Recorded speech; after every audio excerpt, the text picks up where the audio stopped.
Pernah kebayang nggak ada perampokan yang wah nyaris sempurna, direncanain, dieksekusi sama orang-orang paling jago di dunia. Tapi semua itu hancur berantakan gara-gara satu hal yang konyol banget. Yuk kita bedah ceritanya.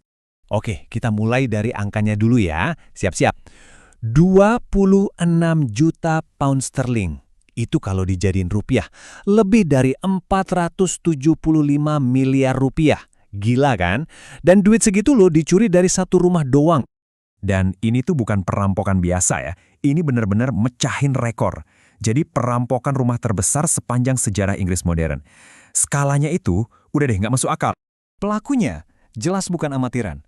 Mereka ini komplotan internasional yang saking jagonya sampai dapat julukan geng hantu. Kenapa? Soalnya mereka bisa masuk, keluar, lenyap gitu aja, tanpa ninggalin jejak sama sekali. Keren kan? Terus pertanyaannya, gimana caranya geng selevel dewa ini bisa ketangkep? Apa coba petunjuk fatalnya yang ngebongkar semua rencana rapi mereka? Jawabannya, sumpah ini bikin geleng-geleng kepala. Bukan karena sidik jari, bukan DNA, bukan juga ada pengkhianat. Mereka jatuh gara-gara satu pesan teks. Satu pesan teks yang super duper bodoh. Nah, biar kita paham segila apa perampokan ini, kita harus lihat dulu targetnya siapa. Yuk kita intip benteng modern milik seorang miliarder.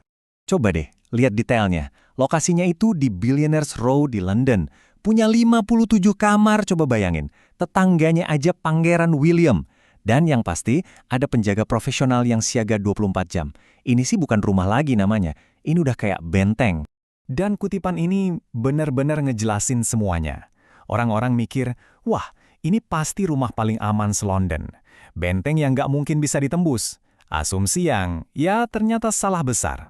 Terus gimana caranya geng hantu ini bisa masuk? Ternyata kuncinya itu bukan di teknologi canggih loh, tapi di dua kesalahan manusia yang sepele banget. Yuk kita lihat satu-satu. Kesalahan pertama justru datang dari si pemilik rumah sendiri. Tamara Ecclestone, dia kan sosialita, pewaris F1. Nah, dia dengan santainya ngepost foto-foto liburan Natal keluarga di Lapland, langsung di Instagram. Artinya apa coba? Ya, sama aja pengen ngasih pengumuman ke seluruh dunia. Halo, rumah saya yang 57 kamar lagi kosong nih. Nah, ini dia poin pentingnya.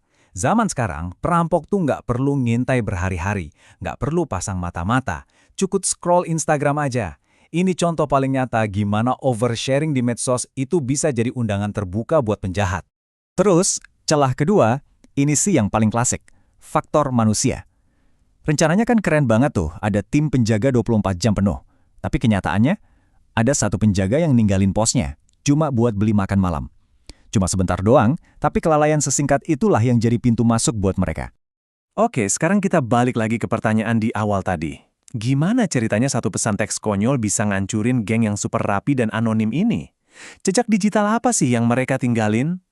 Jadi ceritanya gini, salah satu anggota geng namanya Jugoslav Jovanovic iseng banget ngirim foto nggak bener ke resepsionis hotel tempat mereka nginep.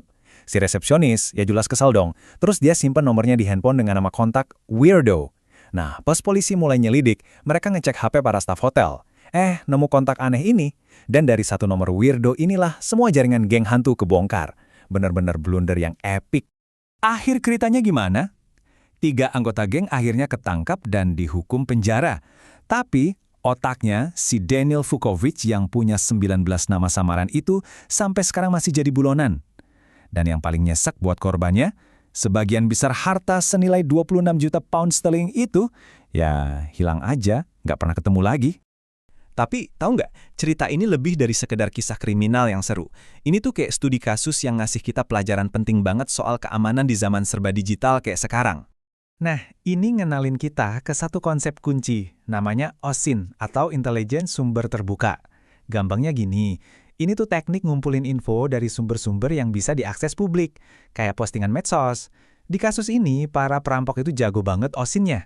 Mereka pakai Instagram buat nentuin kapan waktu terbaik buat beraksi.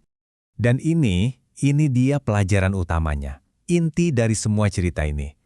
Kalian bisa aja punya sistem keamanan paling canggih sedunia, tapi sistem itu cuma sekuat titik paling lemahnya. Dan titik terlemahnya, ya manusia. Mau itu karena satpam yang lalai atau perampok yang iseng, faktor manusia itu yang selalu jadi penentunya.